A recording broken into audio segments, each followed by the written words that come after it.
All right, let's get right into it. When you think about the American Revolution, you probably picture 1776, right? But what if I told you the real fuse was lit years, even decades earlier, by a massive global war? Today, we're going to trace that incredible chain reaction from a conflict that redrew the world map all the way to the birth of the United States. You know, this war was so huge, so sprawling, that people all over the world called it something different. In fact, Winston Churchill once called it the First World War. And when you look at who was fighting, you can totally see why. This was a global throwdown, no question. And you can really see this in all the different names ahead. For the British, it was the 7 Years' War. For the American colonists, it was much more personal. They called it the French and Indian War. Meanwhile, the Prussians, the Swedes, they all had their own names for their own corners of the fight. For our purposes, we're going to stick with the 7 Years' War, even though, little fun fact, it actually lasted 9 years. So what on earth could spark a war on that kind of scale? Well, like so many conflicts in history, it really boils down to one thing: money, economics. This wasn't about religion, it wasn't really about grand ideologies, it was a fight for control of resources, and most importantly, trade. You see, the name of the game back then was this idea called mercantilism. It's actually pretty simple. The theory was that a nation's power came directly from its wealth, and to get wealthy, you had to sell or export way more stuff than you bought. So how do you guarantee that happens? Easy. You have colonies. Colonies were the perfect engine for this system. They gave you all the cheap raw materials you needed, and they had to buy back all the expensive stuff you made. And this created this really powerful economic loop. You got raw materials like tobacco, sugar, and lumber flowing from the colonies over to Britain. British factories then turn all that into finished products, and then those products are shipped right back and sold to the colonists who are required to buy them. It's a closed system, and it is designed from the ground up to make the mother country rich. But here's something we absolutely cannot forget. There's a dark foundation to this whole system. The most valuable materials in this cycle, we're talking tobacco and especially sugar, were incredibly hard to produce. This entire economic engine, the one that powered the whole British Empire, was built on the backs of enslaved people. Without that forced labor, the whole mercantilist system just doesn't work. It's not nearly as profitable. So, you've got this economic pressure cooker building up, and Britain and its number one rival, France, were on an absolute collision course. Both empires were pushing deeper and deeper into North America, especially into those super valuable Mississippi and Ohio River valleys.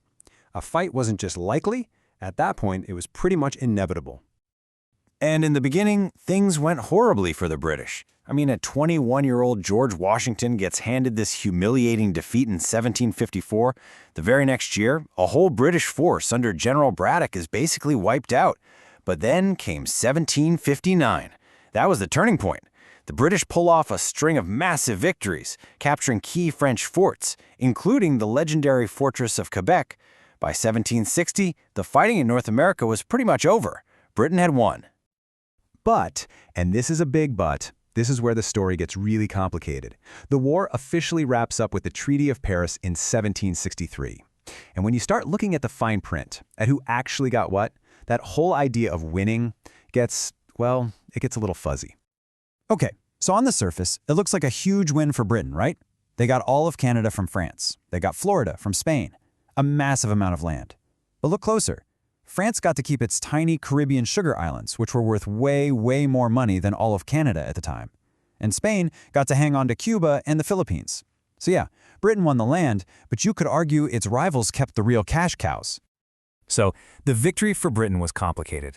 But for one group, the outcome was an absolute, undeniable disaster. The real losers of the 7 Years' War weren't the French. They weren't the Spanish. It was the Native Americans. You see, for decades, many tribes had gotten really good at playing the French and the British off of each other. But now, with the French gone, that delicate balance of power just vanished. Suddenly, they were left to face a victorious and very powerful British Empire and its millions of land-hungry colonists all by themselves. And this new reality on the ground, it immediately lit the fuse for another war. The end of the 7 Years' War didn't bring peace to the American frontier. Nope, it just kicked off the next bloody chapter. Almost immediately, in 1763, an alliance of Native American tribes, led by leaders like the Ottawa chief Pontiac, launched a massive, coordinated rebellion. They attacked British forts, they killed hundreds of settlers, all in a desperate attempt to push back this unstoppable tide of colonial expansion. This rebellion totally spooked the British government in London. They realized they couldn't afford more of these costly frontier wars. So they came up with a solution, the Proclamation Line of 1763. They basically drew a line right down the spine of the Appalachian Mountains and said, all right, that's it. No colonists are allowed to settle west of this line, period. Now, here is the crucial moment. Think about it from the colonists' perspective. They felt like they had just fought and bled and won this war specifically to get access to that western land. And now the king was telling them they couldn't have it? They were furious. And so they did something truly stunning. They just ignored the order. This widespread, open defiance was a huge crack in the authority of the British Crown.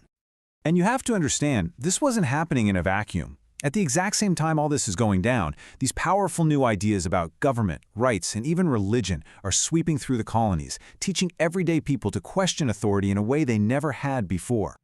So first you have this idea of republicanism. Now back in the 18th century, this was a truly radical thought. It basically said, hey, maybe you don't need a king. Maybe you can have a government where power belongs to the citizens themselves, as long as they owned property and had virtue, which meant putting the good of the country before their own self-interest. It was a genuine alternative to monarchy. At the same time, you've got liberalism, which came from thinkers like John Locke. Liberalism argued that the entire purpose of government is to protect the natural rights that everyone is born with: life, liberty, and property. And, this is the key part, it says that governments can only exist through a social contract. Basically, the people agree to be governed. Power comes from them, not from God or from a king. So you've got people questioning political authority, and then a whole other revolution starts happening inside the churches. It was called the Great Awakening, and it was a massive religious revival that completely changed how people thought about their faith, their preachers, and their relationship with God. This was not your quiet, formal Sunday service. This was all about passion and emotion. You had these fiery preachers like George Whitefield drawing huge crowds, telling people that salvation was a personal journey between them and God. You didn't necessarily need the old established church to find it. This message was incredibly empowering, and it was a direct challenge to the religious authorities of the day. And that's where all of these different threads, the anger over the new land, these radical new ideas about rights and government, this new confidence to challenge religious authority, they all come together and lead us to one single explosive question. If ordinary people now felt they could challenge the authority of their own church leaders, why couldn't they challenge a parliament? How big of a leap was it really to start questioning a king an entire ocean away?